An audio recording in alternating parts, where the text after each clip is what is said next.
4. Comedies and proverbs. Dislocation and love. Pascal wrote, "Vanity is so anchored in the heart of man that a soldier's servant, a cook, a porter brags and wishes to have his admirers. Even philosophers wish for them." Pascal, 1931. Many filmmakers want to have admirers too, and by the time Rohmer had come to the conclusion of the series of moral tales, he was lauded and applauded by those who knew his work. He had his admirers. The audiences for the films were becoming larger, and prize committees at film festivals were beginning to take note of Rohmer. The temptation towards vanity must have been considerable. Yet, given his deliberate and systematic hiding of the body of the filmmaker behind the body of the work, it is perhaps unsurprising that Rohmer evidently went to great length to do precisely the opposite of what his newfound admirers would have expected. The moral tales were all similar, thanks to their narrative structure, frequently their visual appearance, and their location in the empirical everyday. It would not have been unreasonable to identify Rohmer as a filmmaker with only one theme that could be varied in many ways, until boredom became overwhelming for either him or his audience. Judging by the moral tales, at least, Rohmer was a rather narrow filmmaker, plowing a single furrow for all that it could give. His skill was that the plowing produced such a rich crop. To continue to plow the same field would have been the way to success, but also to the temptation of vanity. It would have been predictable. So, riding the wave of the success of the moral tales, Rohmer spent the 9 years after the release of Love in the Afternoon in 1972 doing more or less the opposite of what most people probably presumed and perhaps even wanted of him. During this period, he made only 2 full-length features, and in their own ways, they were both a little peculiar. The Marquis of O in 1975, with its almost canvas-like mise-en-scene, and 1979's Percival, with its metal trees, skewed perspectives, and extremely mannered acting style. It is also worth noting that The Marquis of O remains as one of the 2 of his films in which Rohmer appears as a character. He is a Bermuda army officer. The other is 4 Adventures of Reineda Mirabel, in which Rohmer appears as a man in a supermarket. Alongside these 2 period pieces, Rohmer made a couple of 4-part series for French television in the middle of the 1970s. One of the story of French cinema and the other on architecture, but through the course of the decade, his emerging interest was the theater. In 1979, he directed an adaptation of Clay's Catherine von Heilbronn for the stage in Nanterre. But as with Rohmer's early films, and indeed Percival, the play was a commercial disaster. Chris, 1988. Chris comments that when he was working on Percival, Rohmer had haunted the theaters, and emphasizes the pleasure which he experienced in coming to appreciate the techniques of acting and of staging in the theater. Chris notes that the pleasures of the theater are rather a long way from the guiding principles that the new wave upheld and with which it had become associated. Crisp 1988. Yet this was the direction in which Rohmer, the arch realist, seemed to be moving. It is not at all fanciful to suggest that there is something Pascalian about Rohmer breaking out from the kind of work for which he was best known. But when he looked back at the 1970s, his own explanation for the move away from the sort of works typified by the moral tales was very straightforward. The hint is that he turned to theater and by extension to the period film, precisely because he had become aware of the limitations associated with the strictures of cinematic realism, or at least with how those strictures were becoming established in the styles and methods of others. Rohmer said, "My interest in the theater came from a certain lack of enthusiasm for the raw documentary, a certain type of filmmaking like that of the new wave went to the limits and has found its logical continuation in television. Realist ontology is the cinema in the cinema had, for the time being at least, become constraining and in fact an obstacle in the way of film, being an invitation to pay close attention to the world out there. Realism was almost becoming an end in itself, not a means to an end, as it had always been for Rohmer." He continued with a comment that might be read as a critic of Robert Bresson. "We are no longer impressed by someone who speaks as they would in real life because at the point actors thought they had to act." Rohmer in Tsiolkovsky, 1982. The distance that Rohmer sought to establish between himself and Bresson was made even clearer when he remarked that the period films and my recent experience with the theater have given me a taste of acting. I think that the kind of barriers that has been put up between theater and cinema, and that some people like Bresson persist in maintaining, hasn't any meaning anymore. Rohmer in Hamon and Pagliano, 1982. This is an interesting comment, and at first glance, one that is hard to reconcile with Rohmer's professed realism. Part of the point of theater, however realist any given production might possibly be, it is that it is an artifice and always known to be so by its audience. To this extent, it could even be argued that theater is susceptible to exactly the same act that Pascal made against art. He said that painting was useless because it merely distracts the viewer from the splendor of which it represents. And this was a position that Rohmer had supported in an article that was published in Carrières du Cinéma in 1951 under the name of Maurice Scherer. Art does not change nature. Such vanity in painting, which has given up telling the world to exist according to its laws. But the truth is that things are as they are, regardless of how we see them. Rohmer, 1989. Compare Pascal, 1931. How then can the turn to theater be reconciled with Rohmer's realism? The answer is to be found in his development of Pascal's dictum on art.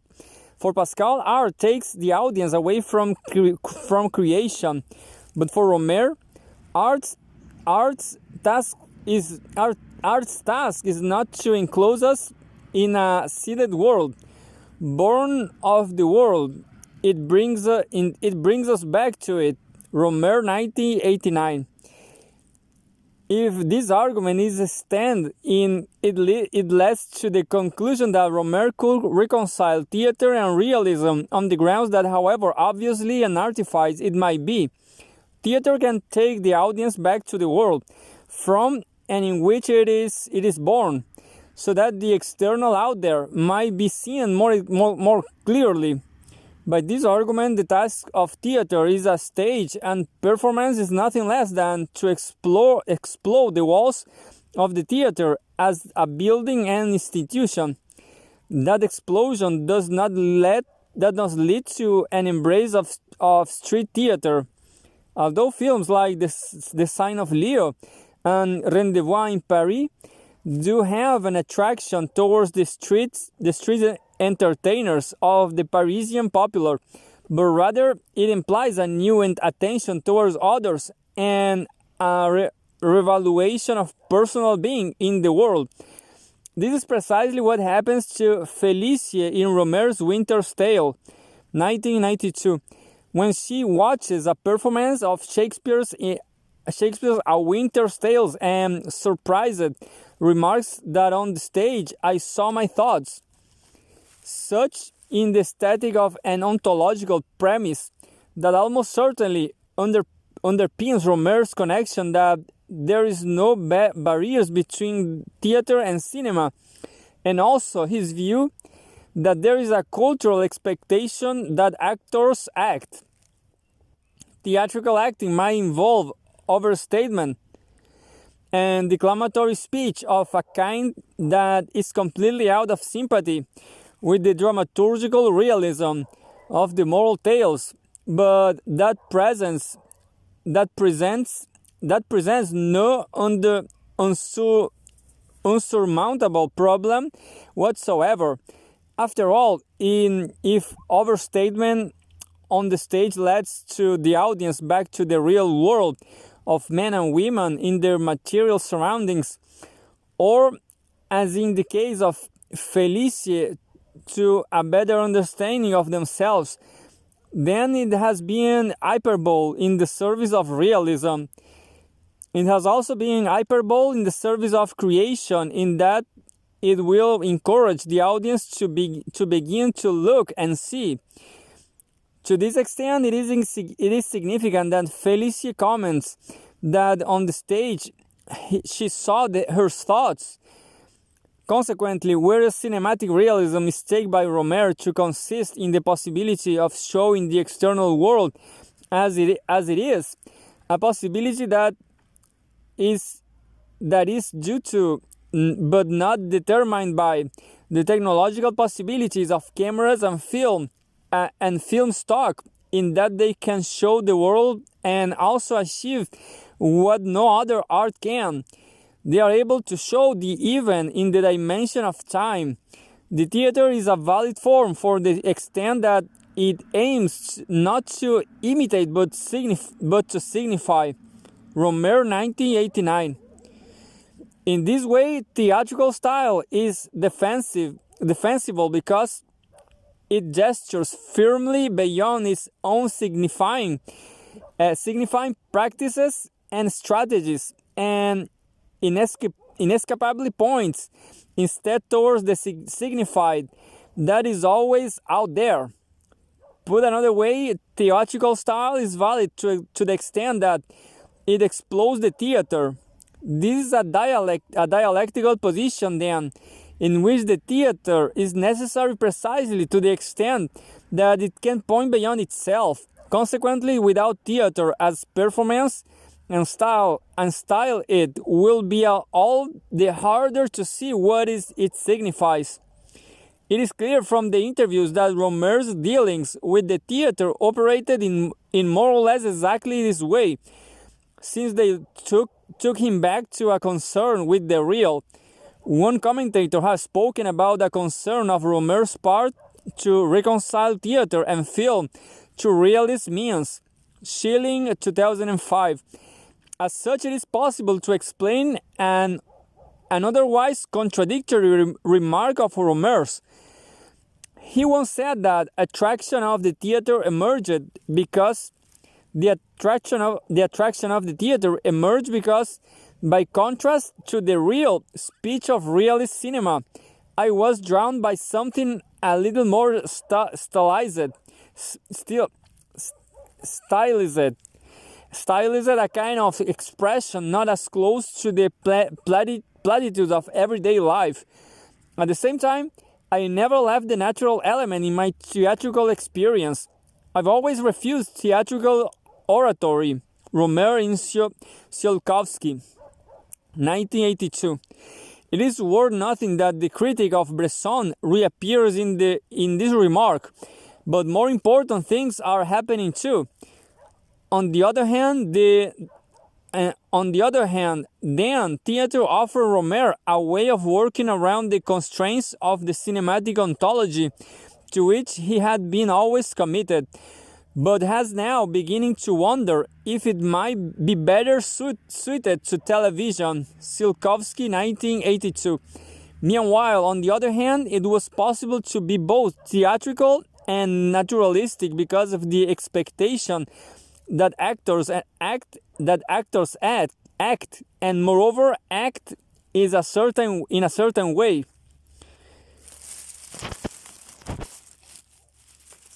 Acting has become a cultural reality, but the situation for Rohmer is that the acting has to be real.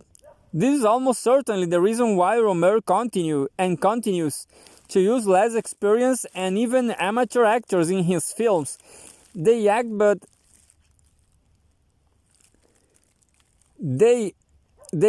but they are also real. Indeed, it is possible very clearly to see the difference between an experienced actor and inexperienced acting. If Rohmer's Rendezvous in Paris, 1995, is compared with Richard Linklater's Before Sunset of 2004, the films are also worth comparing because they both center on the conversation of characters wandering around Paris.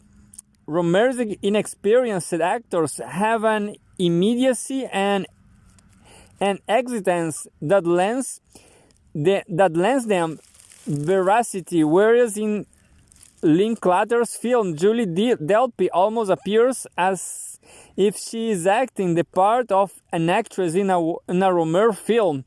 Her way of speaking is ever so slightly too precise and oratorical, even as it intends to be relaxed. Her mannerisms are ever so slightly too forced. Her performance deliberate in such a way that it is impossible ever to forget that she is a major actress. In Linklater's movie, one is always watching Julie Delpy in a way that one is not even in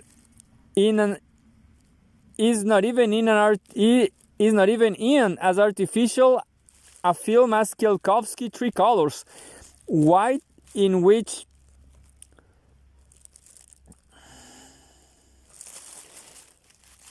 Three Colors White, in which she plays the part of Dominic, a hairdresser just like Felicia in Winter's Tale. Charlotte Berry, who also appears in Three Colors Blue, plays the role of Felicia with exquisite tentativeness. For this reason, Rohmer's characters are ones with whom it is possible to enter into a relationship, and Linklater's are simply to be watched and maybe admired for the quality of the performance. The problem in Linklater's film is that the obvious style of acting is little more than a signifier of stardom, and in Rohmer's movie, this discreet and tentative style of acting signifies the signified of men and women in their surroundings outside of filmic space. in the real world out there. Rohmer's interest in theatrical acting clearly fits into the Marquis of O and Percival, and probably it is the basis of no small part of the oddity of both of those films. Theatrical acting does not always translate too well to cinema, but given Rohmer's understanding of theater as a signifier that gestures back to the signified, it is not surprising that these experiences enable him to return to his cinematic conventions. After this experience in the theater, I wanted once again to show people as they speak every day. Rohmer in Tsiolkovsky, 1982. And the return to cinema was also a move by a refreshed director, because the Marquis of O. Percival and my recent experience with the theater have given me a taste for acting. Rohmer in Hamon and Pagliano, 1982. With that, the Rohmer returns to the cinema. It was with a series that at once combined the kind of realism that is familiar from the moral tales, with an acting style that is frequently more theatrical, but which never seems to be too overwhelming except deliberately. Between 1981 and 1987, Rohmer released his 6-part series of comedies and proverbs, which with one film appearing every year during this period. The series title itself betrays a theatrical depth. The Comtesse de Ségur had used the phrase comedies and proverbs as the title for a collection of stories, but Alfred de Musset had also used it for a series of plays. Indeed, Rohmer's allusion to Musset was not the first time that the 19th century writer had been taken up in the world of French film. Musset's play Les Caprices de Marianne was the inspiration for La Règle du Jeu by Jean Renoir, a director whom Rohmer has always rated incredibly highly. Rohmer, 1989. However, the exact depth that Rohmer owed to Musset is unclear, or at least made deliberately unclear by Rohmer himself. When he was asked whether there was a link between his and Musset's comedies and proverbs, Rohmer replied, "Yes, there is. That is, just as you have moral tales as a title that already existed, you have proverbs that are a traditional genre." Rohmer in Hamon and Pagliano, 1982. Rohmer locates his own work in the tradition of French literature, but at the time presents his own contribution as original. Rohmer's 6-film series opened with The Aviator's Wife in 1981 and continued with A Good Marriage, 1982, Paulina the Beach, 1983, Full Moon in Paris, 1984, and The Green Ray, 1986. It concludes with My Girlfriend's Boyfriend in 1987. The opening titles for each film gives the proverb that the ensuing story will either take apart or have as a warning sign hanging above the characters, even though they remain blatantly ignorant of it. Even though they remain blatantly ignorant of it. It is worth quoting each proverb because in that way it is also possible to provide a summary of the film stories. The Aviator's Wife is based on the proverb that might be well made up by Rohmer, but which also points to an everyday Descartes that one can think of nothing. The film focused on the relationship of Anne, a moody 20-something, and Francois, her rather puppish younger lover. He knows that she once had a relationship with an airline pilot, and early one morning he sees the pilot leave Anne's flat. Francois follows the pilot, who meets another woman. And as Francois carries out his detective work, he teams up with Lucy, a teenager he encounters on a bus. The film is about how Francois leaps to the conclusion that Anne is back with the pilot, and how he and Lucy try to discover what the pilot and the other woman are up to. Throughout the film, Anne, Francois, and Lucy all attempt to deal with their confusions by thinking of anything that might enable them to make some kind of sense of their world and their relationships. In the film itself, the proverb is explicitly referred to toward the end, when Francois is talking with Anne and trying to keep secret from her his encounter with Lucy. As script says, Rohmer manages to suggest that the nothing which Francois is thinking about in this moment of clarity is precisely that web of overt and covert relationships, and the conflicting stories which each of the characters was fabricated about those relationships. Chris, 1988.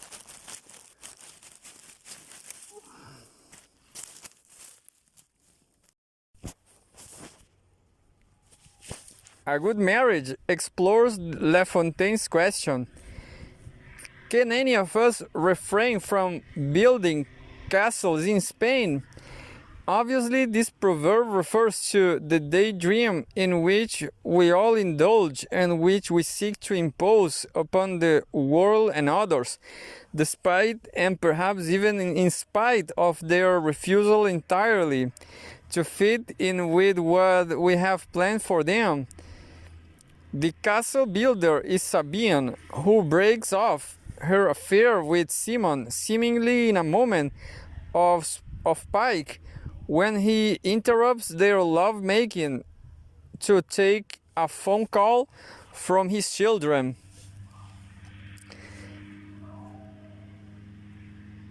She gets out of bed and tells Simon that she is going to get married.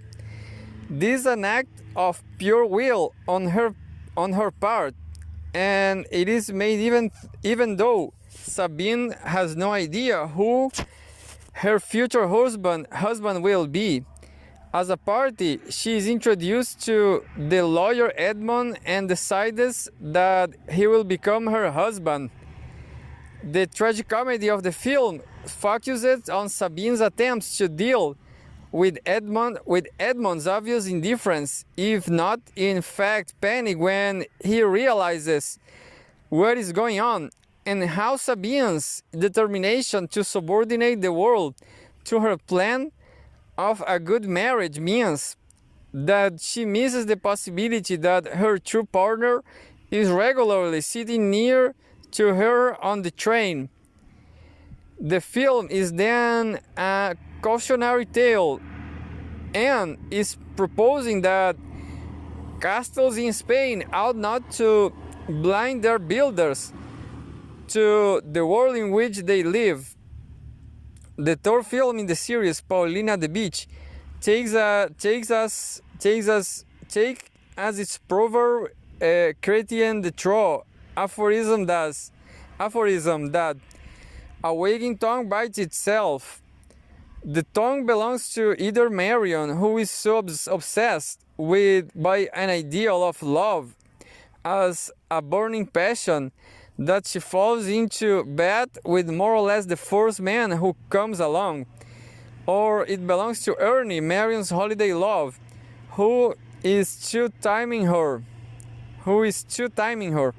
Neither character finds that they are looking for, probably because they do not really know what they want. In the end, they just live. Almost certainly none of the wiser about themselves, or for that matter, anything else, but present throughout the story is Marion's cousin, the teenage Pauline, who watches the duplicity and delusion of the purported, uh, pur- purported adults with astonishment, but also a certain melancholy that follows from the knowledge that one day she will be just like them. This film is the most obvious comedy in the series and owes more than a little of 18th century farces by the likes of Marivaux. Indeed, his ghost can be found throughout the series, not just in this film. Marivaux's crisscross plots are masked dances, interpersonations of status, role identity, emphasis that persists in French plotting through Renoir's La Plague du Jour, to Rohmer's Durgnat 1990. In many ways, Pauline, in the counterpoint to Lucy in The Aviator's Wife, Pauline appears to be all too aware that her future is represented by the idiotic adults with whom she has to spend her holiday, while Lucy lacks that kind of reflexivity and simply finds everything intriguing and absurd. Lucy does something that Pauline never does. She smiled and laughed a lot. Full Moon in Paris is guided by the argument that he who has two women loses the soul. He who has two houses loses his mind. This proverb is given the somewhat vague attribution of being a French country saying, and it applies to Louise.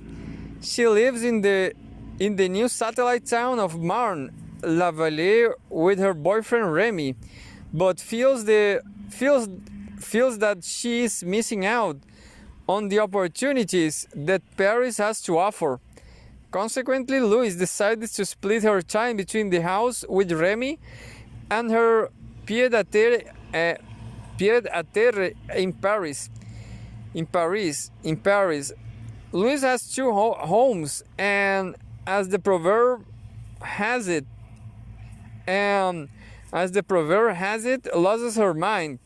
Louise's plan is that she will be able to enjoy quite domesticity in the suburbs and the life of the single woman in the city, but she finds only loneliness and forgets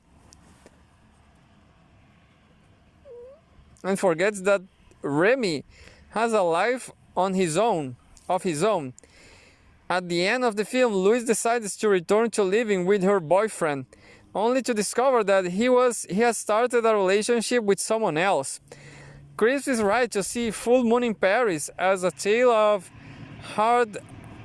heartlessness and self-deception. Crisp 1988.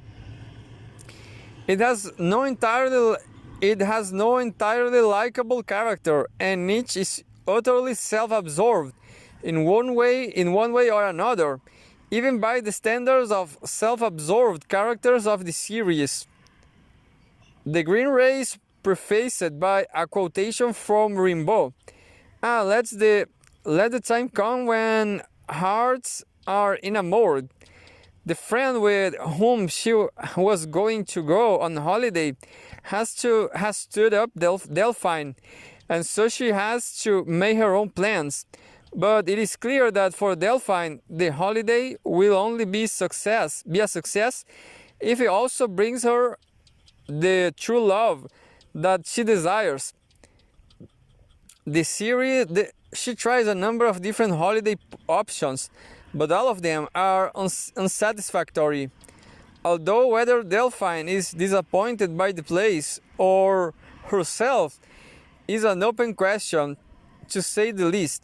Finally, she goes to Biarritz, where she hears an old man telling a story to a group of women about the meaning of the green ray. This is the last ray of the sun as it sets, but it can only be seen in certain very specific conditions. According to a story by Jules Verne, if it is seen, it gives an insight into future feelings. At the end of the film Delphine, who has spent all a day with Jacques, a cabinet market she met at the railway station, sits on the wall of the promenade, hugging him closely. She looks out to the sunset and at the last ray gasps. She believes that she has seen the green ray, that this man is for her the man. But has she seen the green ray? Is this a film of well-placed hope of self-delusion? Will the relationship of Delphine and Jacques endure, or will they go their separate ways when they return to the railway station, as they must?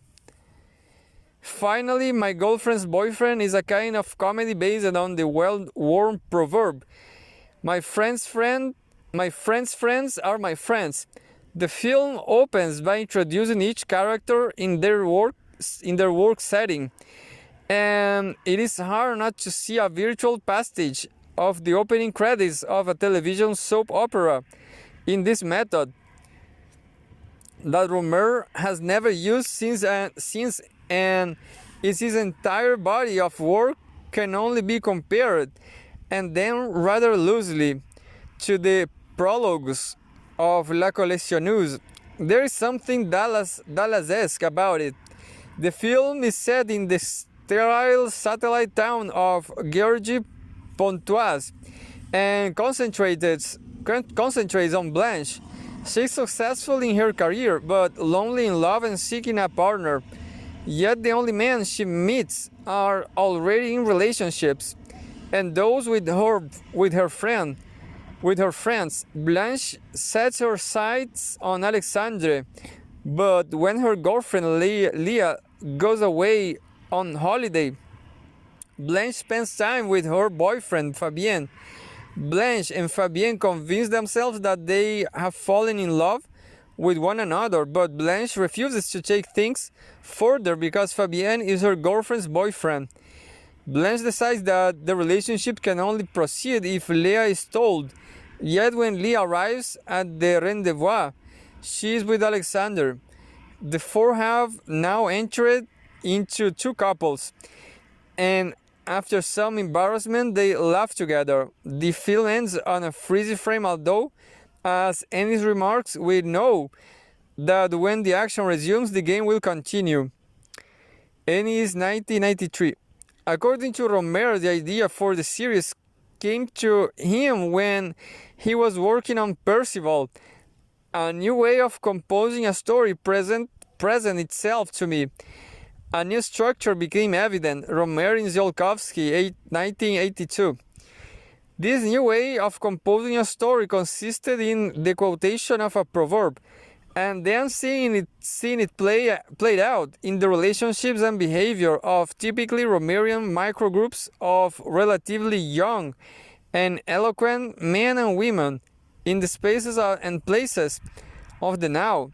Consequently, the comedies and proverbs are nothing less than comedies of manners, or perhaps more precisely, comedies of the heart. That is to say, if they are comedies at all. Each film revolves around a question of love, and it is clear that the series was pretty well known, was pretty well thought out as the very outset. As early as 1982, Rohmer was already aware that my proverbs will always be false ones, or those taken against the grain. I don't believe in proverbs anymore, and did Alfred the Musette. Rohmer in Tsiolkovsky, 1982. The new structure to which Rohmer referred in these comments about the series was clearly indebted to the theater. Indeed, he was quite clear that the fact that I I call these films comedies and not tales shows that the connection with the theater is more specific than it was for the moral tales, which drew instead of literature. Rohmer and Hammond, 1982. Rohmer said that the film will be divided into acts, but that's all the theater there will be. Rohmer and Hammond and Pagliano, 1982. Well, that is not as entirely the case. There are other depths to the theater. First, there is the matter of the acting style. To be sure, this rule does not apply to every character in each film, but some of the performances in the comedies and proverbs are obviously indebted to theatrical styles. The most overt example is Ariel Dombasle as Marion in Paulina at the Beach. But when Marie Riviere plays Anne in The Aviator's Wife, it is as if her small flat is a stage, with the sole furnishing being the bed that is pushed close against a wall, angling over it, pressing in, and is almost like a character out of Zola, or more appropriately, perhaps Balzac. There is also a theatrical bombast about Sabine, played by Beatrice Roman, in A Good Marriage. Furthermore, there are two narrative senses in which the film in the series can be interpreted as being rather like plays on the stage. First, Rohmer himself suggested that the series was infused with the spirit of social games. Rohmer and Ziolkowski, 1982. The playing of the social games is, of course, a dominant theme in the comedies of the 18th and 19th centuries, as well as the opera of Mozart and Rossini, that was inspired by Beaumarchais. It notes that after the completion of the series of comedies and proverbs, Rohmer made a program for French television on traditional parlor games, such as Blindman's Bluff, and he sees traces of such pastimes in the films. According to Ennis, The Aviator's Wife is a game of detectives, although it might also be identified as a version of hide and seek. A Good Marriage is a game of patience of the part of Sabine, and a warning of the perils that follow from paying one's hand too hastily. Paulina at the Beach is all about role-playing, especially on the part of Marion. Full Moon in Paris is about the games that Louise plays to increase Remy's desire, although she forgets that he is not playing by her rules alone. The Green Ray is not about game playing as such, but features playing cards at key moments. Ennis, 1993. And it could be proposed that the quotation from Rimbaud that is the proverb from the film points to the film being about patience. But Ennis focused particularly on My Girlfriend's Boyfriend and argues that it is a variation on the theme of the parlor game Le Queer Coins, a game involving five players, four of whom take up positions at the corners of a square. The fifth participant remains outside and attempts to occupy the corner while the others move around. Ennis, 1993. The careful choreography and occasional mismeeting that happens during all of this moving around provides the fun of the game. And it is a fairly accurate way to understanding the maneuvers of Adrienne and Alexander, Leah and Fabienne, and the outsider Blanche, as they all move from partner to partner, always leaving one out. Second, there is a curtaining of the action This is clearest in Paulina the Beach. In the opening scene, Marion and Pauline arrive at the closest gates of their holiday cottage. Pauline gets out of the car and opens the gates. Marion drives through. In the final scene, Marion and Pauline are leaving. Marion drives through the open gates and Pauline closes them. Consequently, the first and last frame of the film is the same. They are both of the closed gates to the holiday cottage, where the story begins to unfold and comes to being unfolded. It is impossible not to see the gates as a deliberate allusion to the curtains that open and shut during the theatrical performance. And unfortunately, they are more than a little reminiscent of the opening titles of the 1960s French children's television series, Hector's House. The aviator's wife is topped and tailed with Francois, Anne's younger boyfriend, and the post office where he works when he works nights. Circularity also featured in A Good Marriage and Full Moon in Paris. In the first case, Sabine fails to notice the same rather foppish man who sits near to her on her train, and who most certainly notice her. Into the latter case, meanwhile, the film ends and begins with shots of the desolate new towns in which Louis lives and lived with Remy.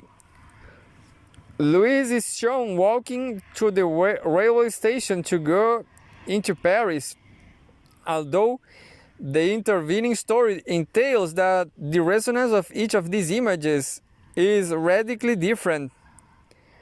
The circularity means that the film often present a closed narrative, and yet, even where the end is not identical with the beginning, the audience is always required and called upon to carry out the work of interpretation that runs as a guiding thread through Rohmer's production. The narrative might sometimes be circular and close, but the film itself is radically open. This is because there is a total absence of the kind of retrospective narration that featured, at least at the outset, in the moral tales. For Chris, this is another sign of the depth that the 1980 series owes to theater, Chris 1988, while Rohmer himself argued that the absence of narration highlights the difference between the comedies and proverbs and the moral tales, and he proposed that it means that he will follow the main character from the end to the other, but he won't necessarily identify with him, or at least we won't imagine that all that the story could be in the first person. Rohmer 1982. This point about the film not being in the first person became increasingly significant by the time that Rohmer came to the end of the series, although its implications are much clearer in A Summer's Tale, 1996, when it is actually not at all self-evident who is the main character. According to Chris, the loss of the retrospective narration and therefore the loss of identification with the first person is unfortunate. The contents that in the moral tales, the retrospective narration gave the audience the pleasures of searching for ambiguity and contradiction is the uneasy coexistence of these subjective reflections and of the objective image proposed by the camera. Chris 1988. But what this objection misses is that the absence adds a measure of complexity to attitudes towards the characters in the comedies and proverbs. There might well be less identification with the characters in this series than there was in the moral tales, but there is certainly more engagement with them. They become much less ironic than their counterparts in the moral tales, and the audience is left instead to come to terms with these characters who are frequently irritating.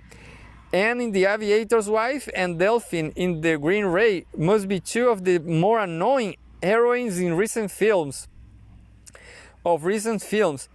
Such who are perhaps all the more human precisely because they are stuck in an empirical situation about which they have only incomplete knowledge, yet in which they seek to stumble across the real life for which they so deeply yearn. Whereas the encounter with the characters in the moral tales is largely abstract identification, that with the characters in the comedies and proverbs is much more engagingly compassionate. This is the catch of a loss of identification. The characters are always other, and therefore they can be the subjects of an empathetic engagement, for the simple reason that they seem to make mistakes and embarrassing leaps of faith, and are inclined to take as destiny what is in fact only an accident, in a world from which they can never escape. Unlike the retrospective narrators who impose a false certainty and confidence on the story of the moral tales, the characters in the comedies and proverbs do not know what is going to happen next, and neither does the audience. Taken overall, that comedies and proverbs do is focus on a range of characters and take them through an experience that leads them to the thresholds of what? Maturity, failure, insight, disappointment, happiness. Will they come to life to live a real life, or will they always feel as if they are trapped within the emptiness and the disillusion of the empirical? Rohmer is sufficiently lacking in didactic intent and certain of his audience not to answer those questions. Yet, that is also the basis upon which there is a good chance of compassion towards these characters.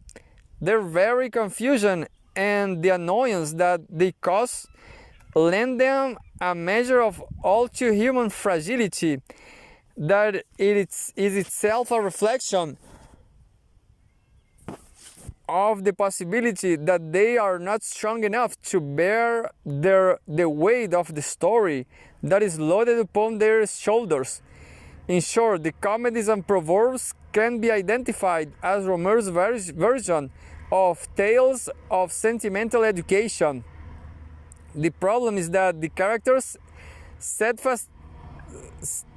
steadfastly confuse their sentimental education with their sentiments, especially love.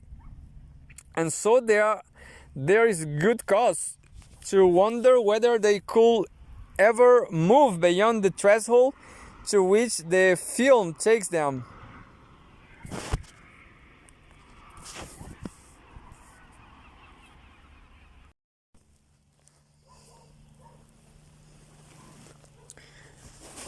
To this extent, it is possible to identify the paradox in the structure of the comedies and proverbs. They are indebted to theatrical style and form, and yet their motive, the sentimental education, is from the literature of Flaubert. Indeed, there is another way in which Flaubert haunts the series, because it is not at all unreasonable to propose that the heroines of the films are all the daughters of Emma Bovary. The relationship between Rohmer's heroines and Emma is one of the questions to be explored in this chapter. But before that matter is tackled, it is pertinent to consider the theme of this location that is recurrent in the series. Place and dislocation. Rohmer's turn to period films and the theater in the 1970s followed on from the increasingly problematic relationship with Paris that can be carted through the course of the moral tales. Whether it was due to the events of 1968 or more immediate issues is not clear, but it is obvious that Rohmer found dealings with the French capital to be becoming less and less easy.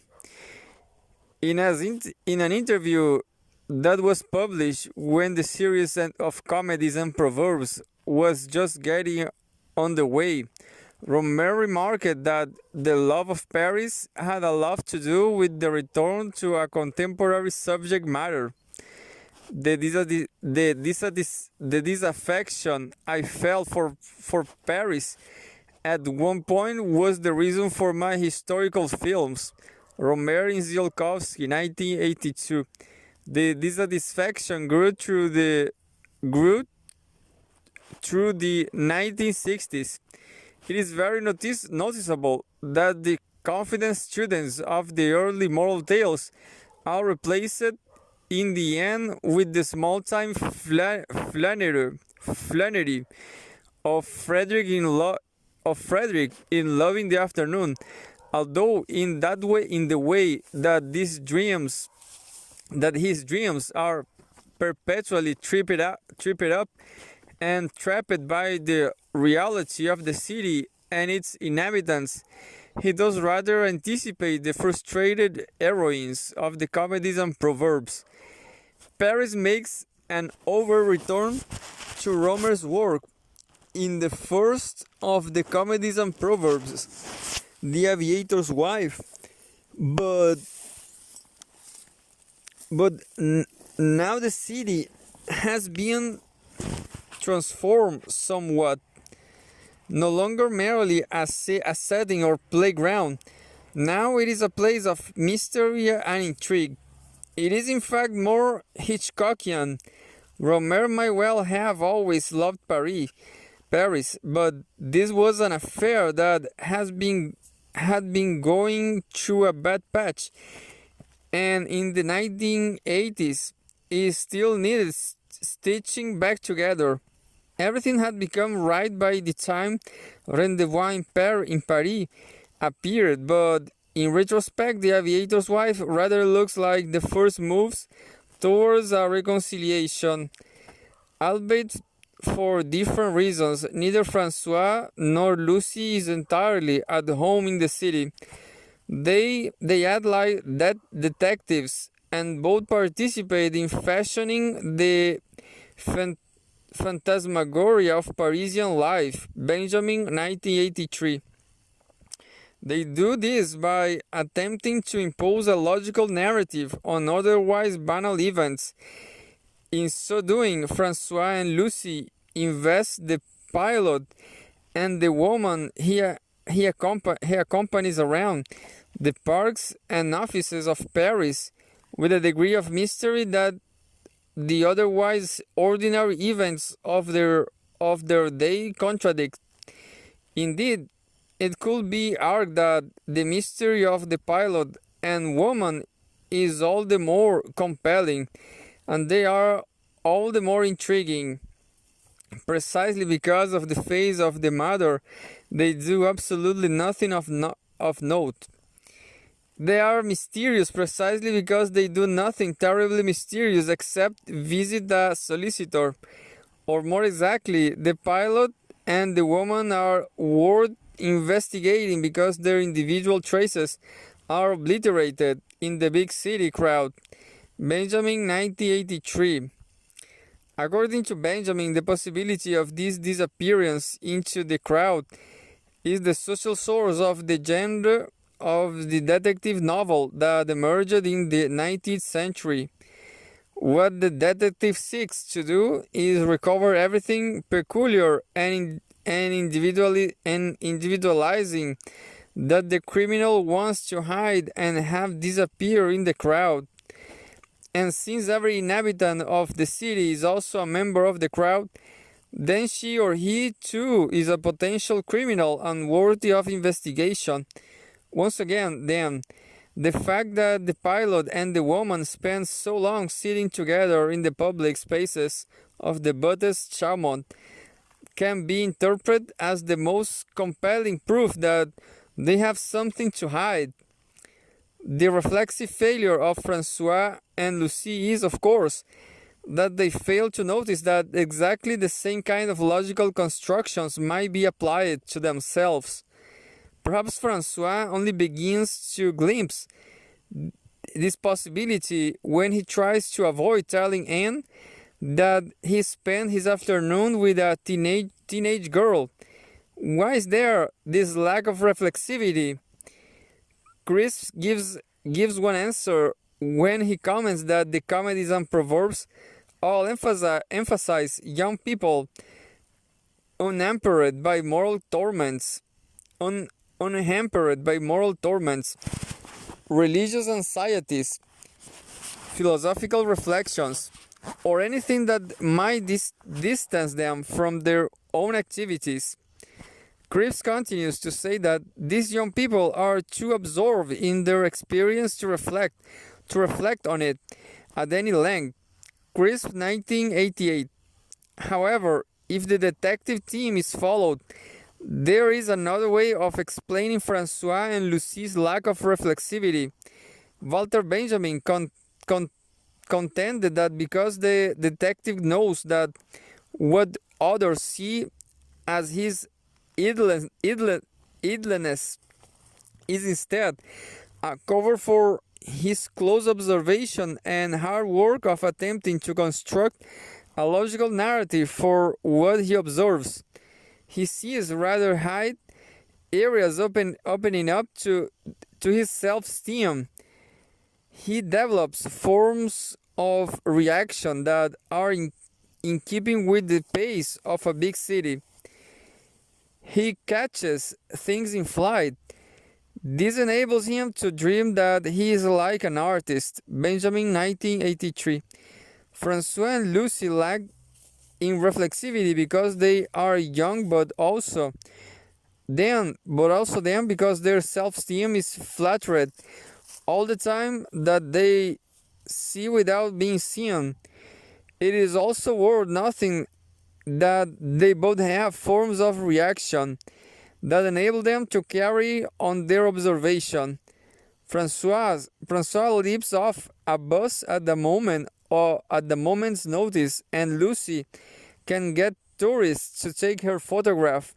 Francois and Lucie might be lacking in reflexivity, but they are most certainly confident young metropolitans.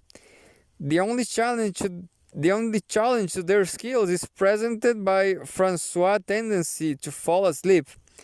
After all, he works nights as a sorter in the post office. It seems to turn out at the end of the film that his friend is Lucie's boyfriend and has not yet been able to go to bed.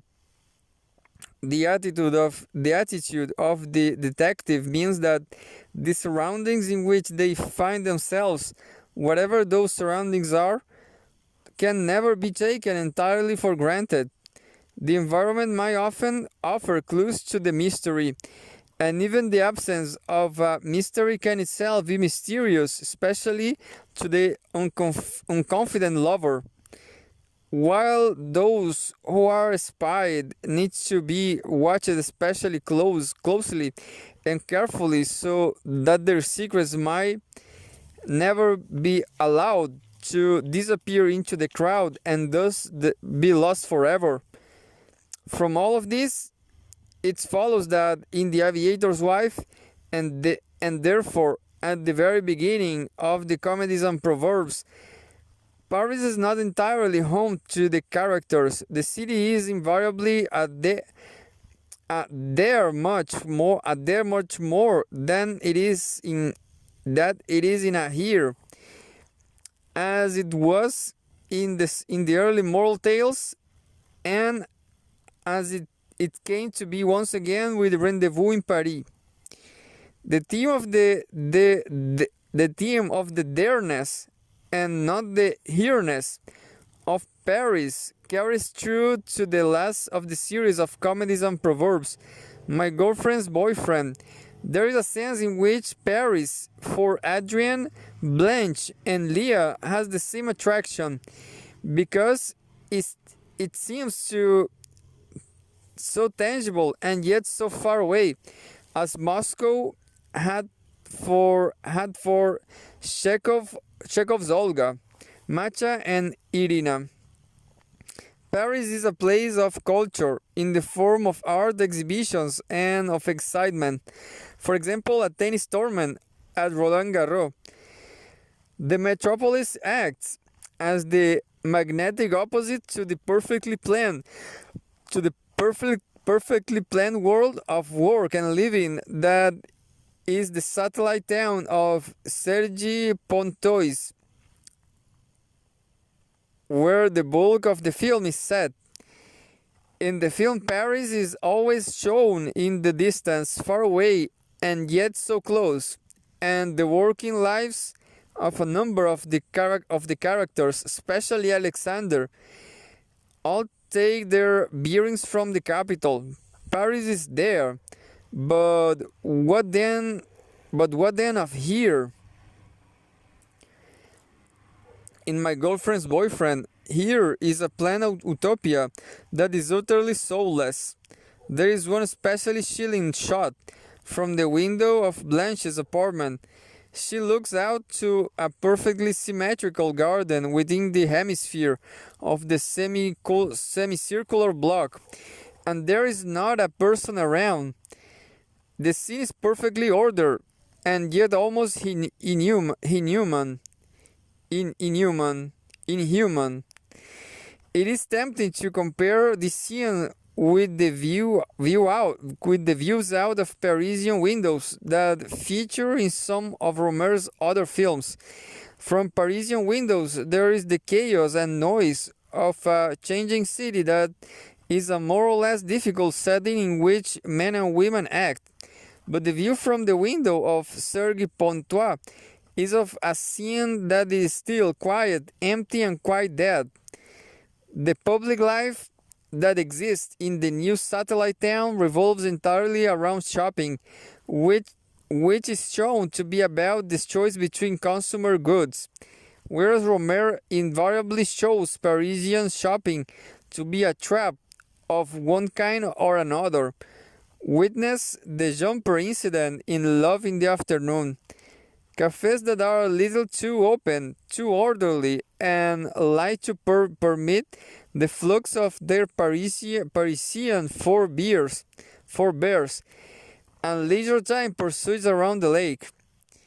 There is little or no spontaneous human interaction, and apart from the mismeetings that are the lessons in the sentimental education of the characters, there is little by way of the potential messiness of life that is typical of Paris.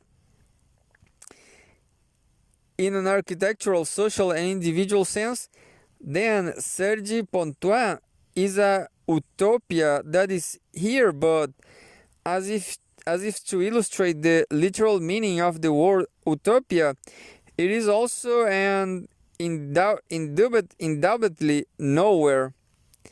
However, the utopian nowhereness of the new satellite towns is implied with the most concision in Full Moon in Paris, when Louise is shown leaving the apartment she shares with Remy in Marne-la-Vallée. In the establishing shot at the beginning of the film, the camera pans to the left across a piece of land that has not yet been built upon, and to the front door of the apartment building.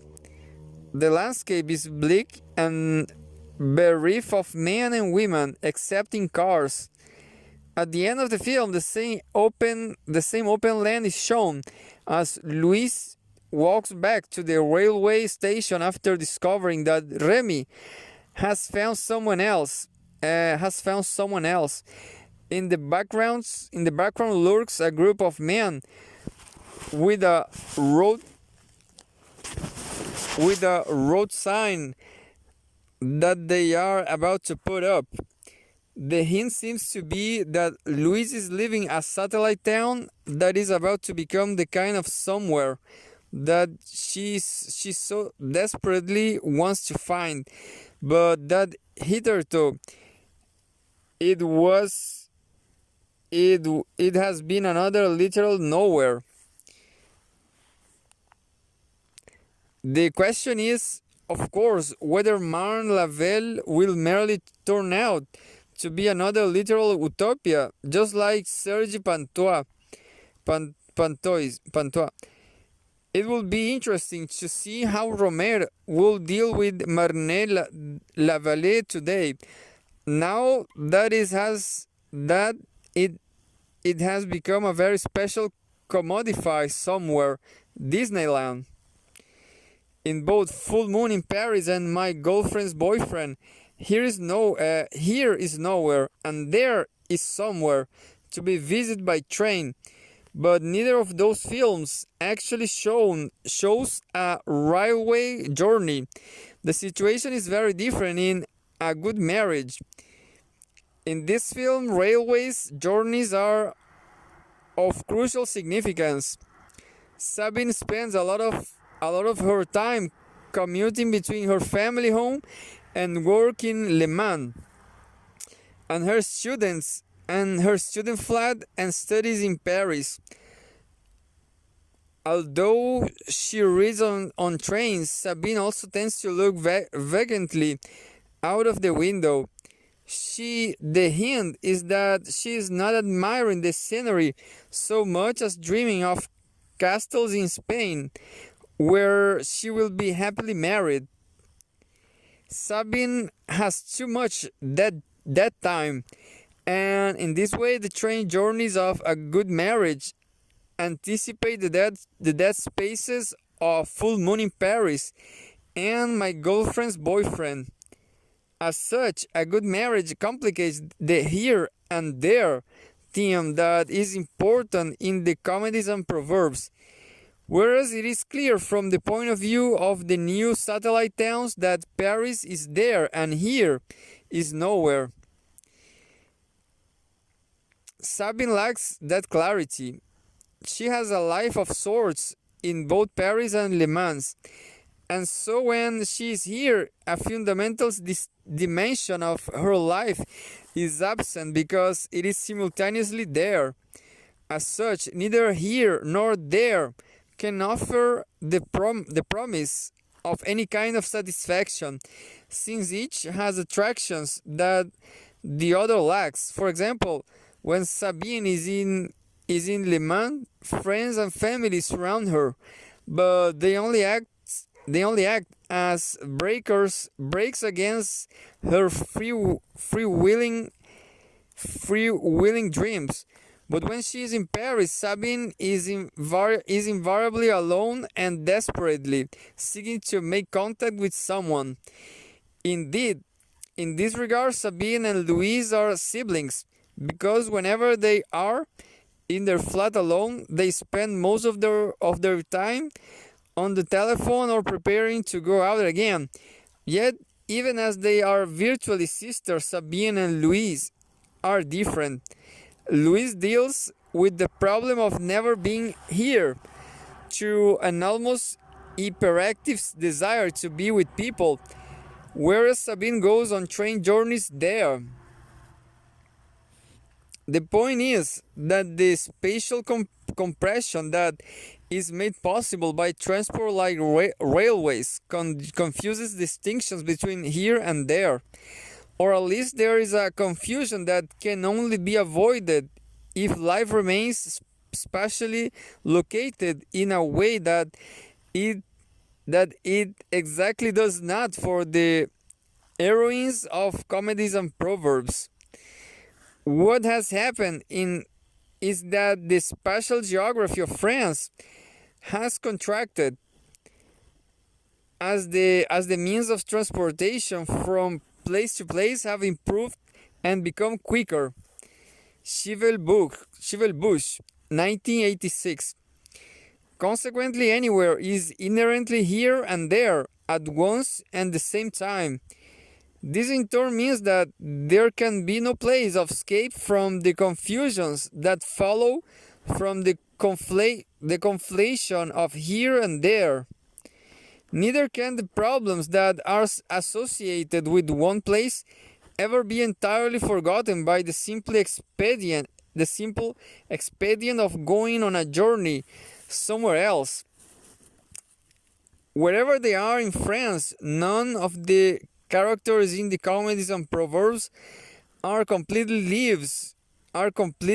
leaves Paris even when it is there. The only way out of this paradox is to either stay in one place and never move, or orient one's entire hopes and ambitions around a very restricted domestic sphere, as Louise attempts and fails to do in full moon in Paris.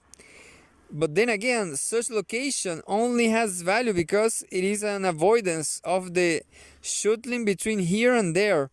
And so the problem of dislocation is restated even in its erstwhile denial.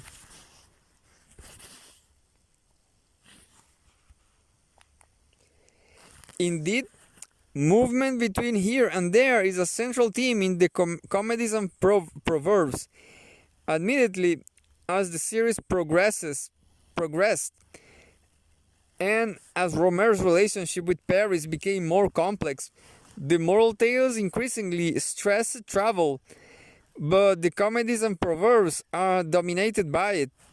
In addition to the train journeys that are implicit or explicit in A Good Marriage, Full Moon in Paris, and My Girlfriend's Boyfriend, a bus journey changes the course of the aviator's wife, but the comedies and proverbs also emphasize another kind of movement, another kind of journeying. The series is overwhelmed by holidays. An unseen holiday is central to the story of My Girlfriend's Boyfriend because it results in the color-coordinated pairings with which the film ends. But the whole story of Paulina the Beach and the Green Ray is structured around vacations. To this extent, there is something of a continuity with the moral tales in as far as the La Collectionneuse and Claire's Knee both around stories of holidays too. Given the virtuality exclusive focus on micro-social groups that runs through Rohmer's work, it is unsurprising that when his characters go on holiday, they tend to do so either as individuals or in small familiar groups. Rohmer's holidays always take place in France and are never dependent on tour companies to put them together. As Ewa Mazierska notes, Rohmer's characters come to their chosen location unassisted without the help of a travel agent, not because as model travelers they seek adventure and want to get lost in a new place, but on the contrary, because they know the place so well that they do not need any guides. Mazierska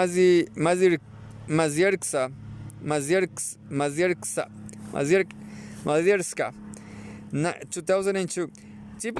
Typically then they tend to stay in holiday cottages that are owned by either friends or family. As such, even though Rohmer's holidays often feature exactly the kinds of French seaside resorts that Jacques Tati made rather well known, not Pauline, not Marion, Delphine, or any other Rohmer's character ever stay in a hotel like Monsieur Hulot. Rohmer's characters might be on holiday, but they are always here too, or always already there as well. If then Rohmer's characters go on holiday to places that they already know very well, why do they go?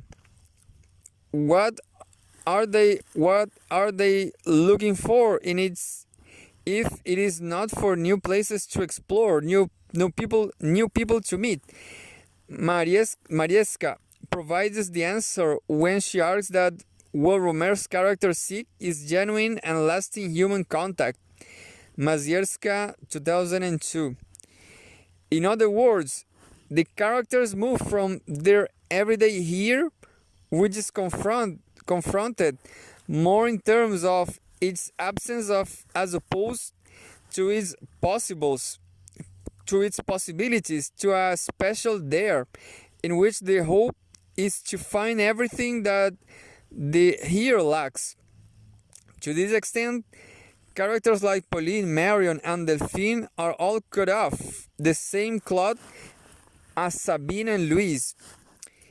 The problem, however, is whether the vacationers are capable of actually appreciating genuine and lasting human contact if they find it. In Pauline at the beach, Marion distorts everything because her desire to burn with true love means that she refuses to see that it is rather banally right in front of her, in the form of the repeatedly rejected Pierre. Meanwhile, in the Green Ray, Delphine is desperate to have a holiday companion, but when she is on vacation with a friend and her family near Cherbourg, there are no umbrellas. She does nothing but whine and go for solitary walks. John Fowell is right to call Delphine a monstrous egotist who is frightened by people that she justifies her inability to make friends by ironic self-affirmation of solitude and nature worship. Fowell, 1993. When all is said and done, Delphine is from the city, and she proves herself to be remarkably ill equipped for the nature worship she claims to enjoy. She's looking for something in nature that she cannot find. She reaches an extraordinary mountain view, but does not know what to do with it. She just stares listlessly. The various summer vistas she visits offer no consolation, only a heightened sense of her loneliness and sterility. Fowell, 1993. In Rohmer's films, holidays are not to be taken lightly. They are deadly serious.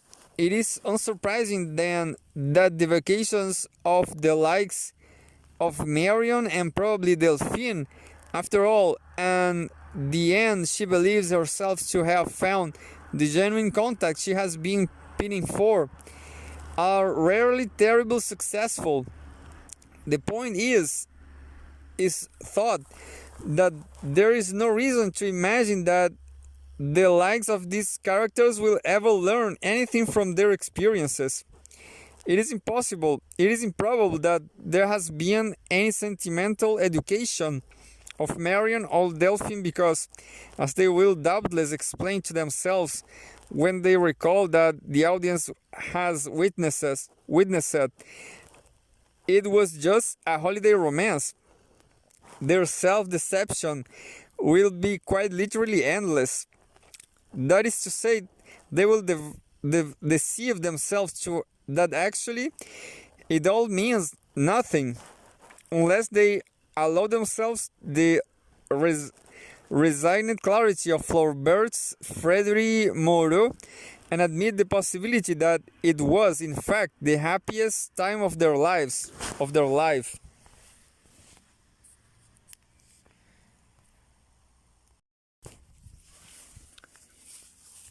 But why do the characters in the comedies and proverbs have this weakness of not being able to accept or perhaps even understand what they want so much? The answer to that question that runs through the whole series is that the characters are fundamentally incapable of satisfaction, or indeed of ever knowing if they have got what they always thought they wanted, because their lives are radically without a center. For example, although Sabine wants desperately to be married, when she meets an old friend who is happily married, and who invites her back to his flat, she is openly dismissive, maybe even contemptuous of domestic solidity. Just as Marion wants a passionate love that burns, probably because she has never experienced it, so Sabine believes that marriage will be all wine and roses, because she too does not really know what she's talking about, because their lives have no center. Neither can they ever be fulfilled. One of the themes that comedies and proverbs explores is the chance that a life without the center is also a life without happiness. To this extent, the theme of movement that runs through the comedies and proverbs is much more than a simple narrative device or conceit. It is also making a point about the centered lives. By extension, the implication is that the lives of the characters will be more fulfilled, more here and less there, or just more able to tell the difference if they stay long enough in one place to establish genuine human contacts and connections. However, Rohmer is not making a point about the virtues of spatial immobility. His claim is moral and existential, as opposed to geographical and transportational. His claim is that it is only by engaging with reality as it is, and not by subordinating it to one's dreams and expectations, that it is possible for the characters to find a spiritual center.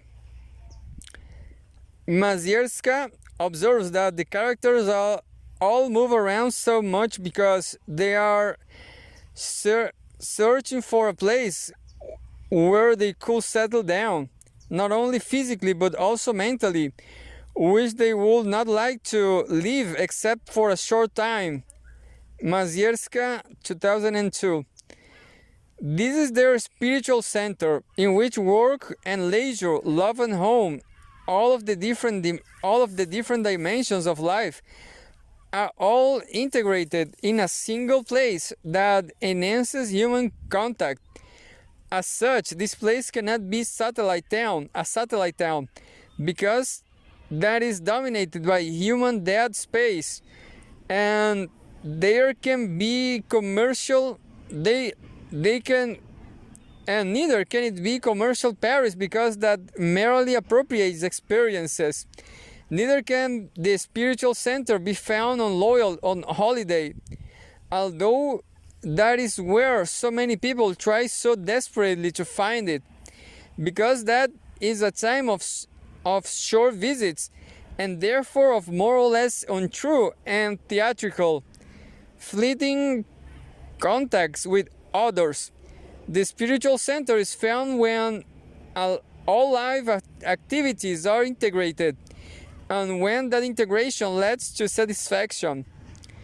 In this way, the counterpart to Delphine in The Green Ray is a retired taxi driver who is presumably a relation of the one Delphine's friends, with whom she has lunch one day.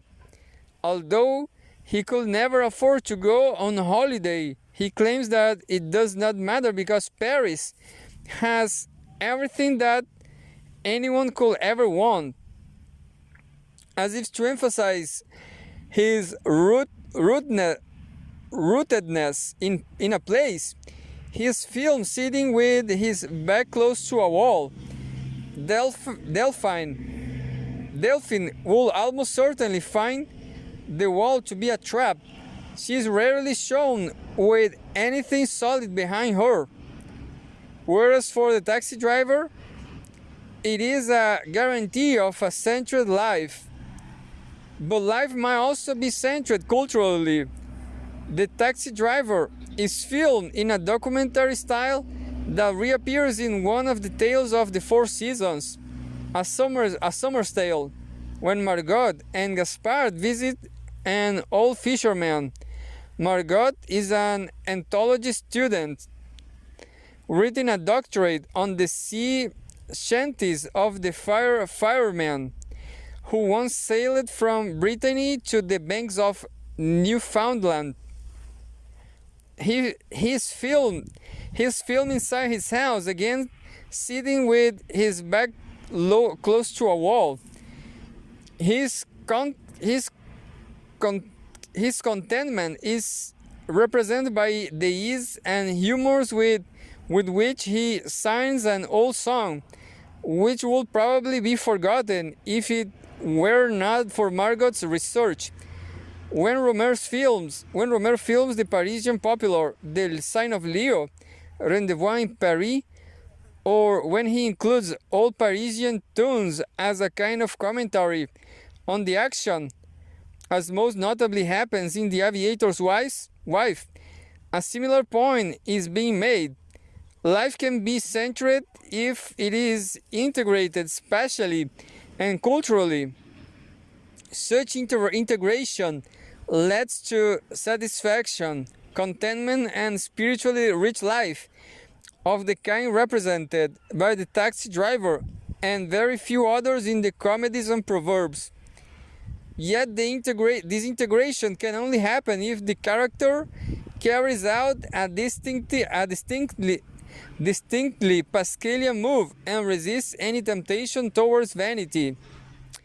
Sabine's friends in A Good Marriage, Clarice, ironically played by Ariel Dombasle,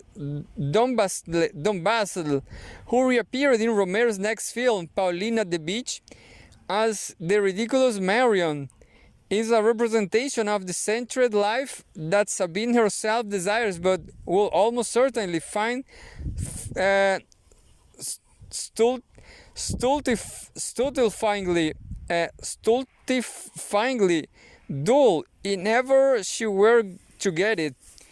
Clarice is happily married to a local doctor, lives in Le Mans, the town of her birth, and works in the old quarter of the city, making lampshades.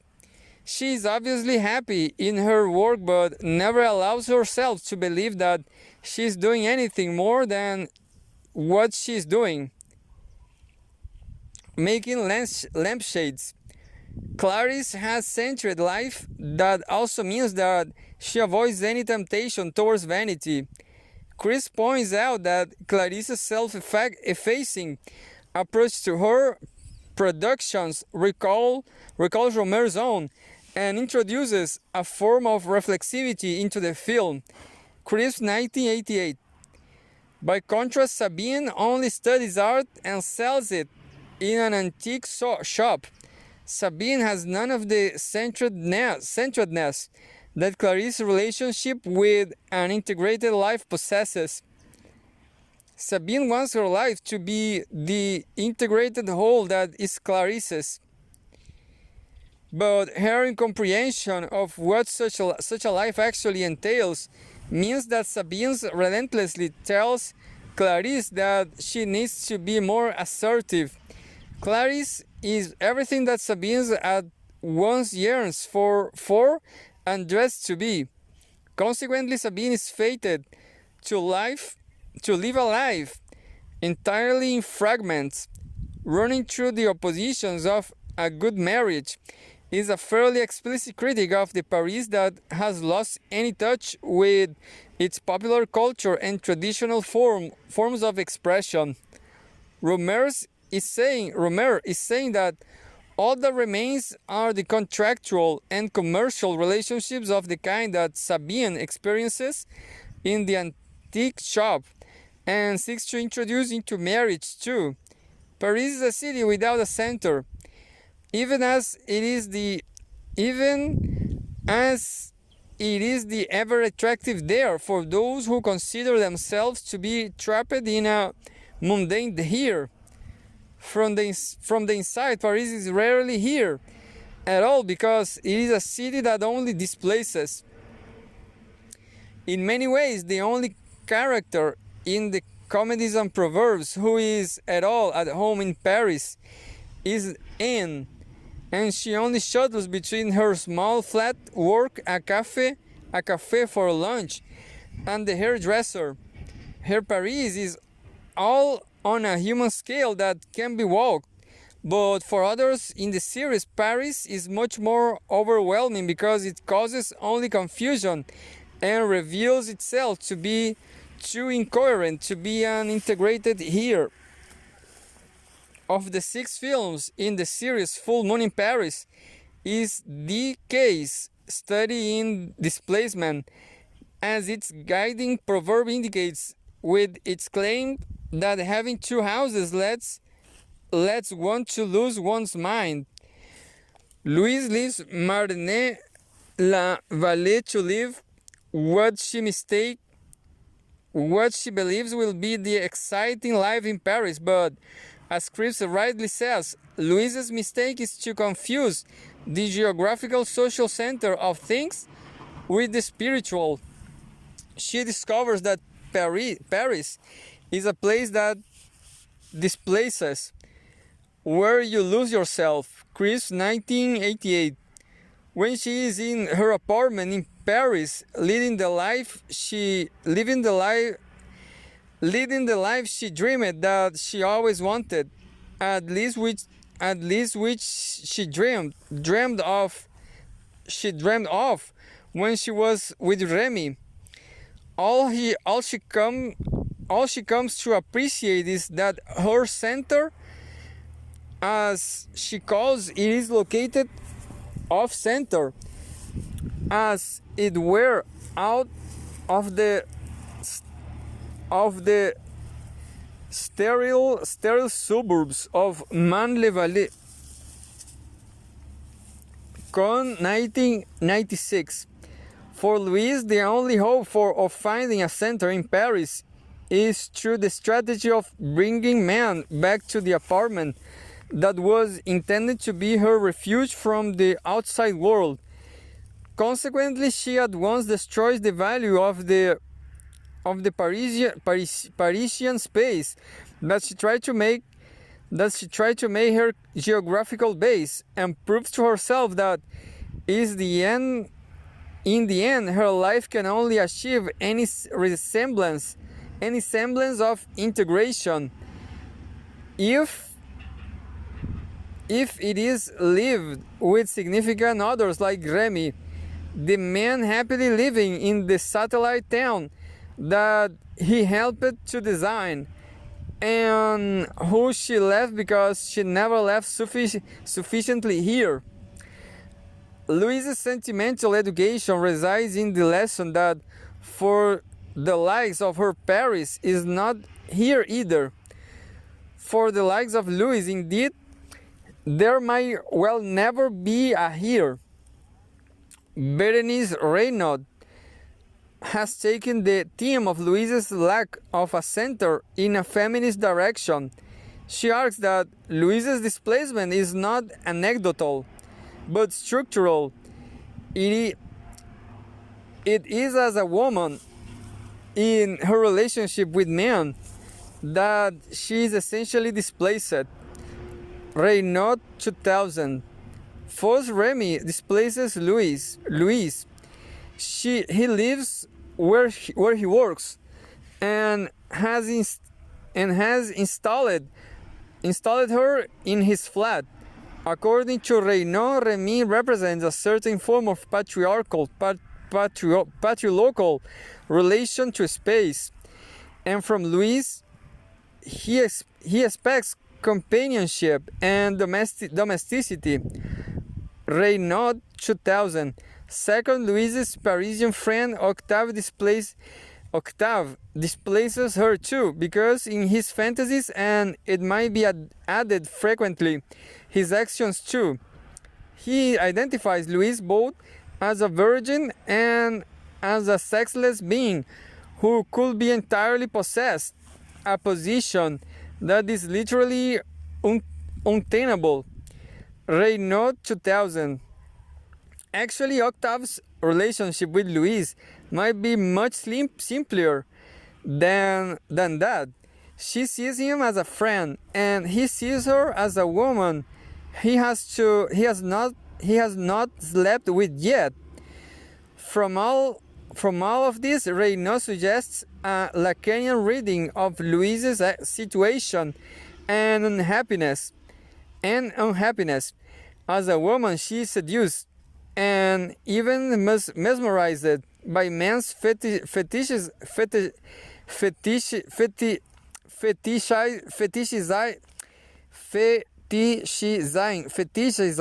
gaze. She lets them define her as an object of their desire, and as such lets herself be posited within the phallic function, here being both inside and outside. She is constantly rejected, at the periphery, dislocated, denied, displaced. Reynaud 2000. Emma's daughters. There is a stark fact about the comedies and proverbs that has not been stated, although it is probably very clear by now. The main character in each film is a woman: Anne, Sabine, Pauline, or Marion, Louise, Delphine, Blanche. Reynaud indeed argues that these women follow in a distinctive line in Rohmer's work. For Reynaud, it is noticeable that when their desire confronts that of men, women usually lose in Rohmer's movies and are often ridiculed, while man's own desire is measured to the extent he resists or denies that of the woman. The only exception to this general rule is the Green Ray, in which Delphine's ridiculous stubbornness eventually pays off. Reynaud 2000. If this line of thought is followed, and there is no need to force the films into this analytic framework, since they do appear to fit it rather well, the message of the comedies and proverbs, and perhaps even of most of Rohmer's work, is pretty straightforward. It could be argued that Rohmer is making a fundamentally conservative point about the desire of women being dangerous for men, and that within patriarchal relationships, women can only be truly satisfied and centered if they accept domesticity and a rather narrow life in the way of Clarice. It could be suggested that Rohmer's basic point is that women are more displaced in the now than men, because they refuse to accept that Reynaud calls patrilocal relationships in which work and home are kept close together.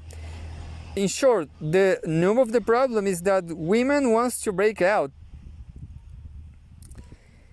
There are three problems with this argument. First, it imputes didacticism to Rohmer that is contrary to the fundamentally hermeneutic role that is given to the audience of his films.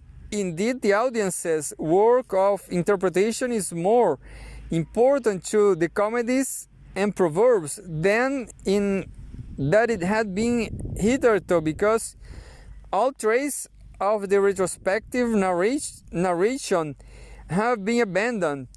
Consequently, the heroines of the films are shown to be going through a sentimental education, and it is the role of the audience to work out what that will mean. Second, the men in the comedies and proverbs are hardly shown in a sympathetic light, and there is no presence in the series that men are strong because they either do or can resist. For example, Henry in Pauline at the Beach is painfully priapic. Edmond, the lawyer Sabine has decided to marry in a good marriage, is almost emotionally stunted. In full moon in Paris, Octave simply cannot accept that Louise will rather have him as a friend than a lover. And judging by the man she does find attractive, Octave is hardly her type. Men are much more complex, and for that matter ridiculous, than Reynauds' position allows. It is certainly the case that if they have any presence at all, nevertheless they stand on the weakest feet of clay. Third, there might well be a very simple reason why women are the focus of attention in the comedies and proverbs.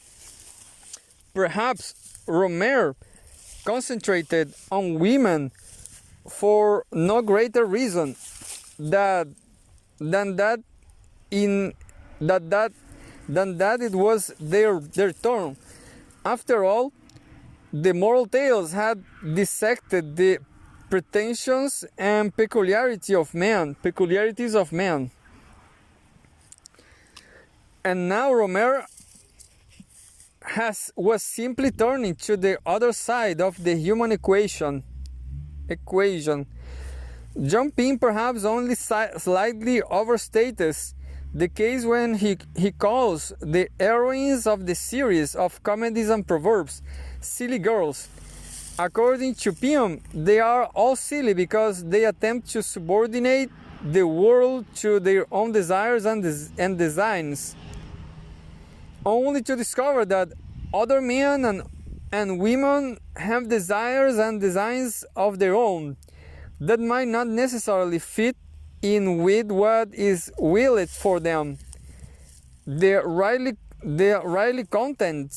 contends that for each of the women in the series, the principal movie force is a peculiarly ridiculous vision of sentimental love at 20-something, offset by visions of love at 15 and 30. He loves me too much, not enough, but quite the right way. He loves someone else.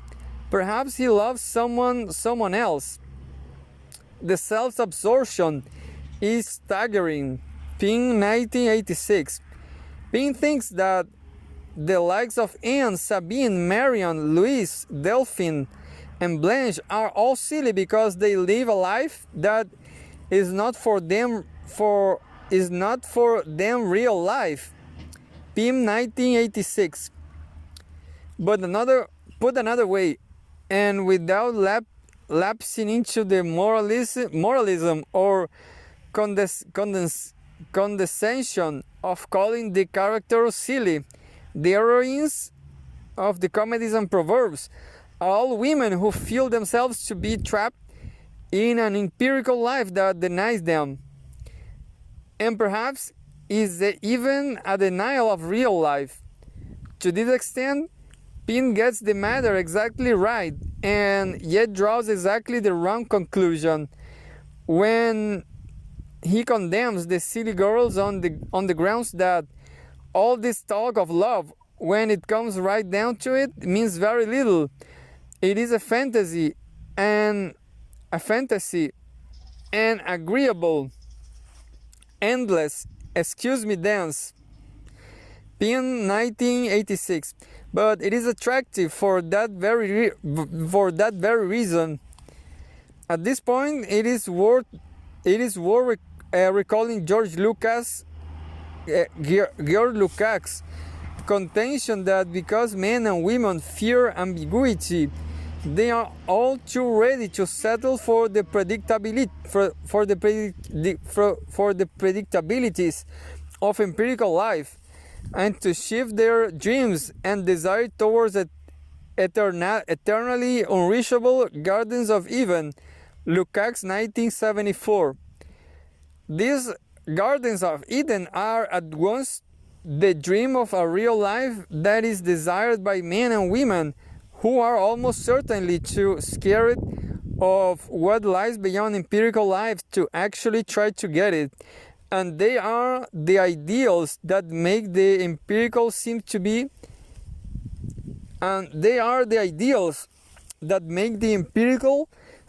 so much less than perfect. Each proverb at the beginning of each film in the series can be read through this prism, in that each is either an imagination of a garden of Eden, or it is a cautionary note against taking them too seriously. Moreover, in these terms, it is also valid to contend that the heroines of the films are only silly in as far as they either through a leap of faith or through a lack of self-awareness attempt to scale the rock face behind which the Garden of Eden might be found. Their failure is quite simply that they either attempt to climb without the right equipment or scale the wrong face of the mountain. Consequently, the heroines are not really silly at all, and neither are they merely the prisoners of patrilocal power relationships that condemn them whenever they try to break out. They are considerably more complex than either of those approaches might allow. The first sees them as idiots, the second as cardboard cutouts. Actually, and despite the title of the series of films in which they appear, the heroines of the comedies and proverbs are all characters from tragedy. They are tragic, but their tragedy is of a specific sort, and it follows in a literary tradition because Anne, Sabine, Marion, and all the others are similarly the daughters of Emma Bovary, one of the most beastly, tragic, and human characters in 19th century literature.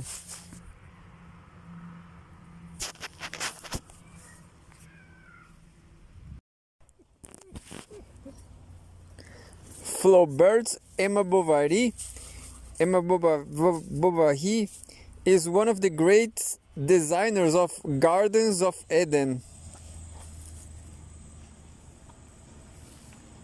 She is desperate to escape her empirical life and to experience the delights of what she takes to be the real life that she has read about in novels and glimpsed it at a ball.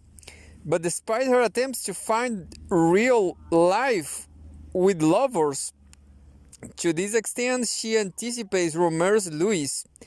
And despite her seduction by the possibilities of shopping, and to this extent she does not really anticipate any of Rohmer's heroines. One thing that women very rarely do in Rohmer's world is good shopping. The obstinate otherness of the empirical world destroys her. Emma's lovers turn out to be flickly or fake, and she learns the lesson that ultimately debts have to be repaid. In the end, Emma takes the only way out that she can, and in this regard, once again, she is quite unlikely any character in any Rohmer film.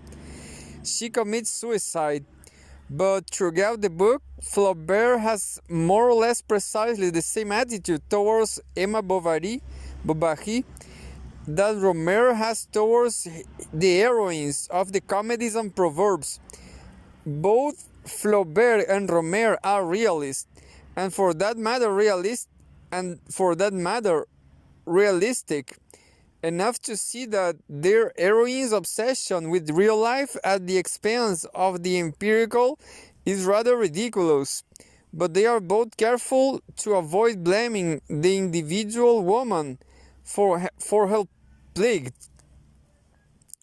They approach their heroines with compassion, rather the explicit condemnation in Flaubert, and the explicit criticism in Rohmer is of the now that dislocates men and especially women from the surroundings in which they might have the chance to flourish and to lead integrated lives. Once again, however, this is not a conservative moralization about a woman's rightful place. It is instead a realist criticism of the now, in which men, and especially women, are fated to try to reconcile empirical and real life. Emma and Rohmer's heroines all lack a spiritual center because they live in a now that makes any center more or less impossible to find or hold onto. For them, all there is no here, or at least there is no here that is valued. And their tragedy is that all of these women discover that for them, the yearned for there is always out of reach. According to Baudelaire, it is possible to identify 4 aspects of Emma Bovary's character, all of which make her victim of a narrow world, hemmed in by restricted horizons. Baudelaire, 1992. First, Emma's imagination dominates her. She is unconstrained by reality because with an imagination like hers, reasoning is ordinarily excluded. Second, Emma possesses an impulsive desire for action, speed, and indecision. Baudelaire, 1992. Third, she has a love of seducing and of seduction that leads her to value fashion, perfume, and cosmetics, even as she almost certainly values herself less and less. And yet, Madame Bovary gives herself, carried away by the sophistries of her imagination. She falls magnificently and generously for cads who are not her equals. Baudelaire, 1992. Fourth, Baudelaire notes that when she attended a convent school, young Emma was delighted by the aesthetic as opposed to the spiritual resonance of her surroundings, and he takes this as a sign that she exchanged in her soul the image of the true God for that of a God of her own imagining, a God of promise, a God of promise and chance, a keepsake image of God with spurs and mustaches. Baudelaire, 1992. It is possible to see these traits in the heroines of the comedies and proverbs. The domination of the imagination over reason is clear in Sabine, Marion, and Louise. The desire for action characterizes Sabine with her completely willful decision to get married, and the speed in decision typifies Louise, and in the end Delphine, who quickly allows herself to believe that her cabinet maker is the man of her dreams because she has purportedly seen the green ray. The love of seduction is attempted by Sabine, but with a clumsiness that will horrify Marion. On her holiday with Pauline, Marion is always dressed and made up very carefully indeed, and she seems to be so convinced of her beauty that she gives herself to Henry on a whim. It is also noticeable that Pauline at the beach Marion provides more nudity in this single film than all of the actors in all of Rohmer's other films put together. The nudity is not at all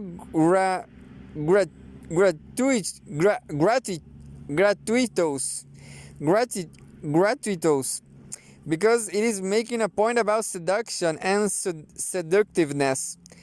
In Full Moon in Paris, Louise attempts seduction through dancing. Finally, the subsumption of the spiritual into the static is strongest in Sabine again, and also in Delphine with the green ray. The only two women who do not easily fit into the typology of being Emma's daughters are Anne in The Aviator's Wife and Blanche in My Girlfriend's Boyfriend. This is because both of them are in different ways so trapped in the empirical that they have not yet come to yearn for the real, and will start to yearn when she comes to convince herself, as she surely will, that the loyal Francois, laboring away at his studies and at the post office, is no replacement for Christian, the debonair pilot.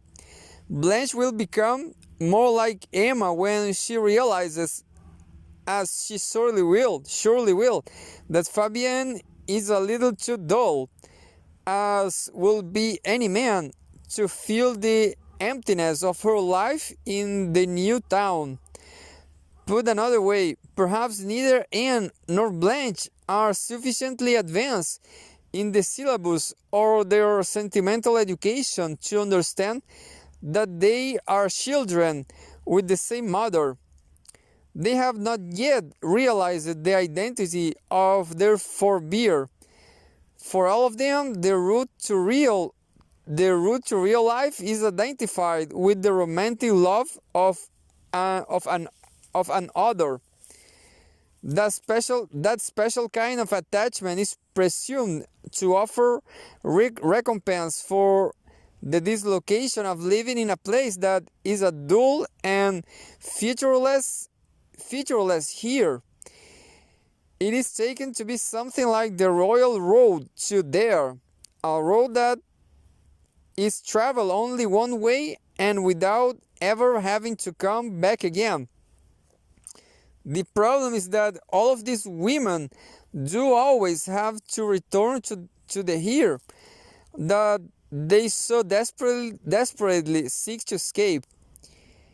Emma Bovary sought romantic love to escape from the vacuity of provincial life with its encroachments of modern stupidity that appear mostly in the guise of the meaningless facts of Rohmer, the chemist and self-declared man of modern science.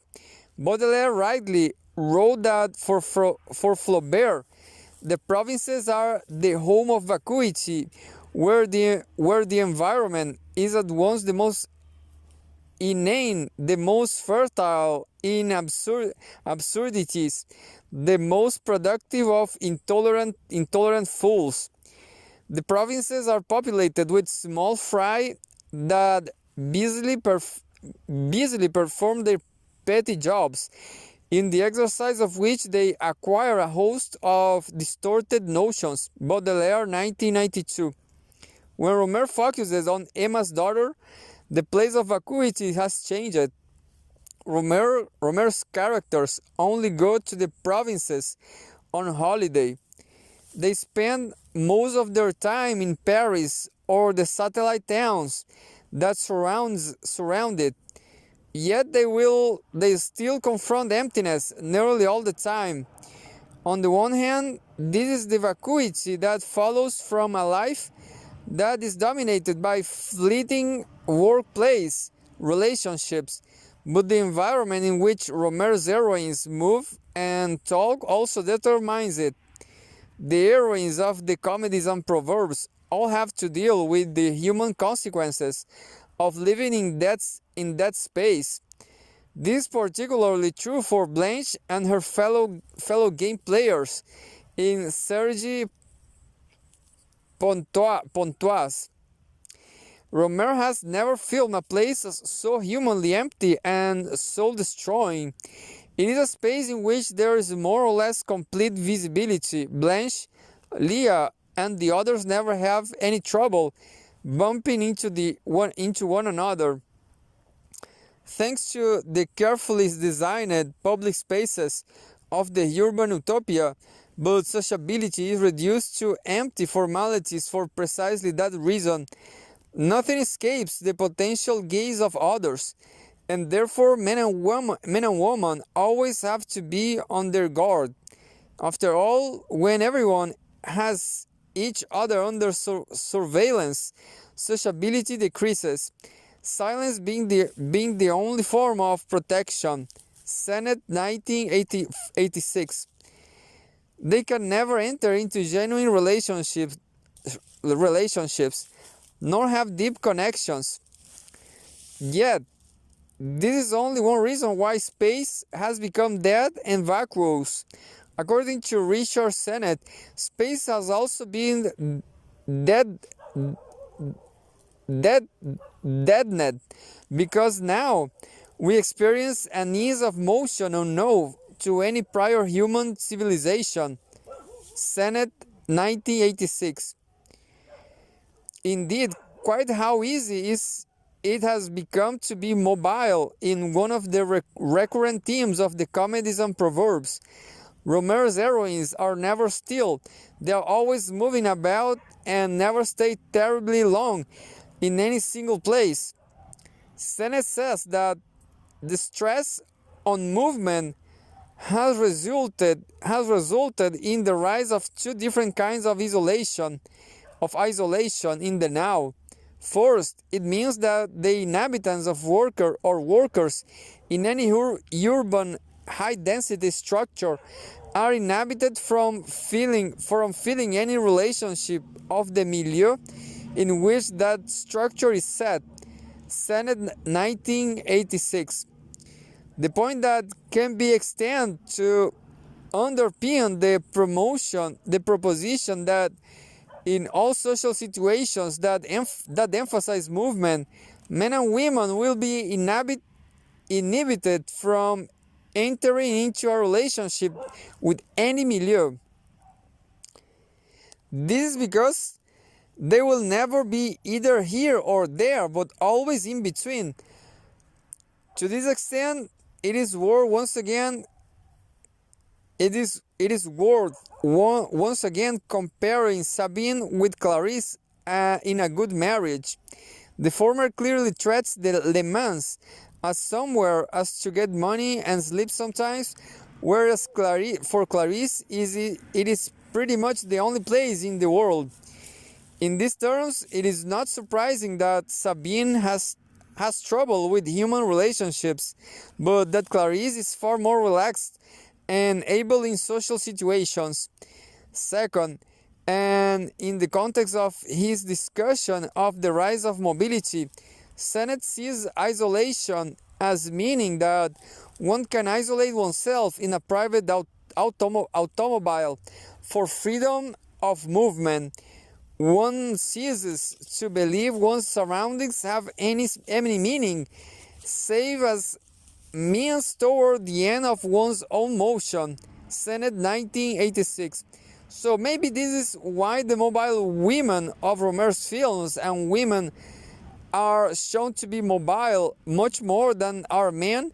It is women who drive cars, are also exceptionally isolated, feel the pangs of isolation most sharply, and therefore are most attracted to the Garden of Eden of romantic love.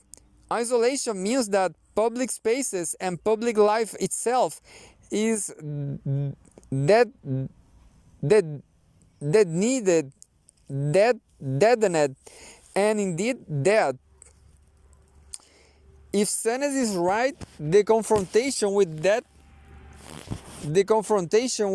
public space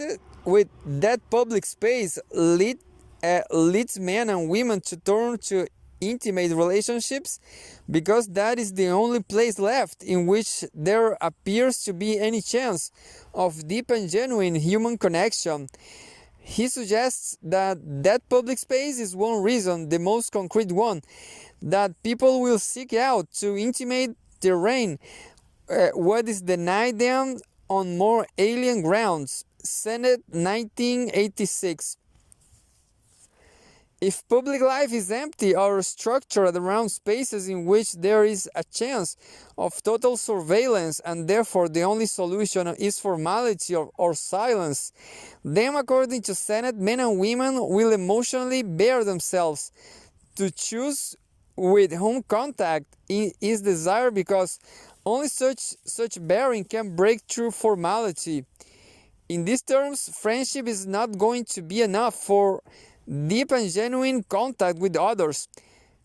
Only love will suffice, because only love involves a complete, literal and metaphorical bearing. To this extent, it is worth wondering whether it is a coincidence that the Comedies and Proverbs is the series that is most obviously about love and which contains most of the nudity by main characters that appears in any of Rohmer's work. Both represent kinds of bearing. Love is taken by all of the heroines of the Comedies and Proverbs and by Emma, their mother, to be the only way of building genuine human connections in a world that is otherwise empty and never really here or there. Love is an attempt to relocate oneself in the face of situations that are experienced only in terms of dislocation. It is not so much that love is all they need, but that love is all that remains.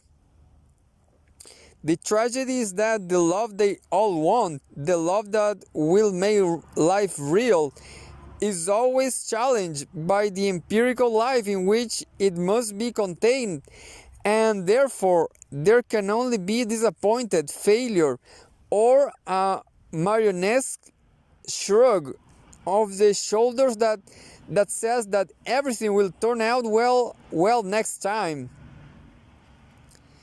Conclusion. In a Carrières du Cinéma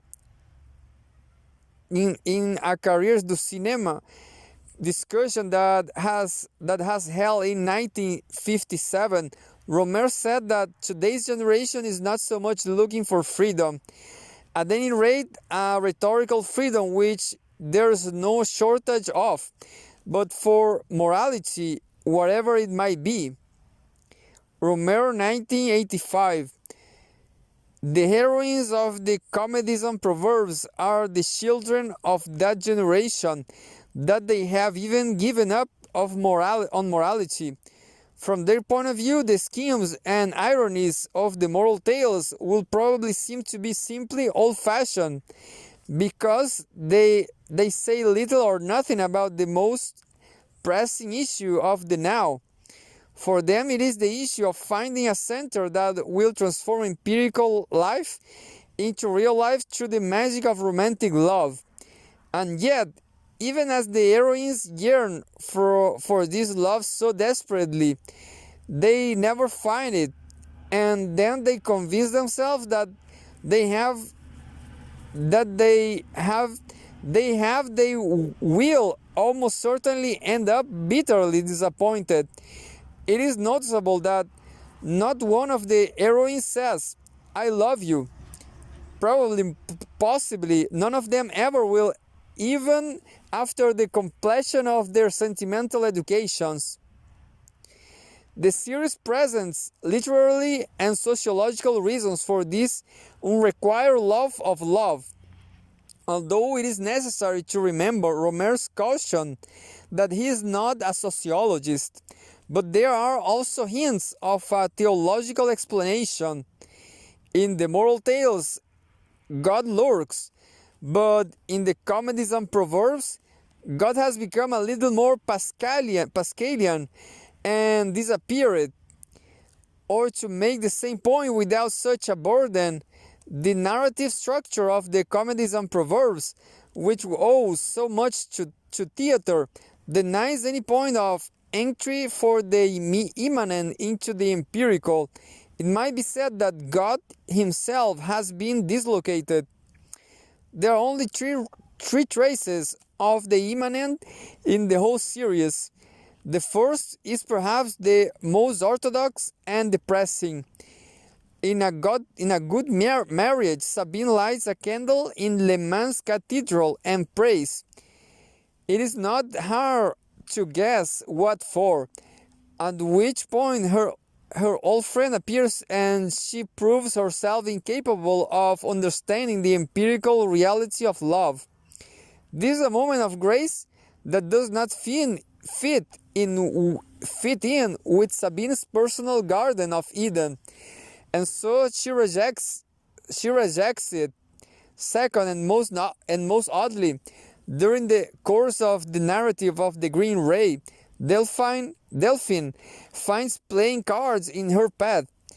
They appear at significant moments, but without reason, and most certainly not by any hand within the space of the film. Perhaps Rohmer intends that the cards are seen as signs from God, but the point is made with such an uncharacteristic heavy-handedness that the intimation is instead that for Delphine, the really real is associated with magic and a somewhat crass occultism. Even the Green Ray itself is less a sign from the deity than it is a fiction that is willed. Third, and most delicately, in My Girlfriend's Boyfriend, trees surround Blanche, and they bow and crack and creak in the wind, but as they had around Delphine in the Green Ray, and like Delphine, Blanche starts to weep. But why is Blanche crying? It is because she glimpses the possibility that the trees are moved by the breath of God, or more likely, because she feels so lost and alone in an indifferent universe. Does Blanche cry because she confronts her isolation, her dislocated life, and thus turns to a romantic love that her sentimental education will probably eventually prove her to be incapable of believing is real? It is because they persistently raise that kind of question that the comedies and proverbs are actually Rohmer's most sustained and relentless tragedies.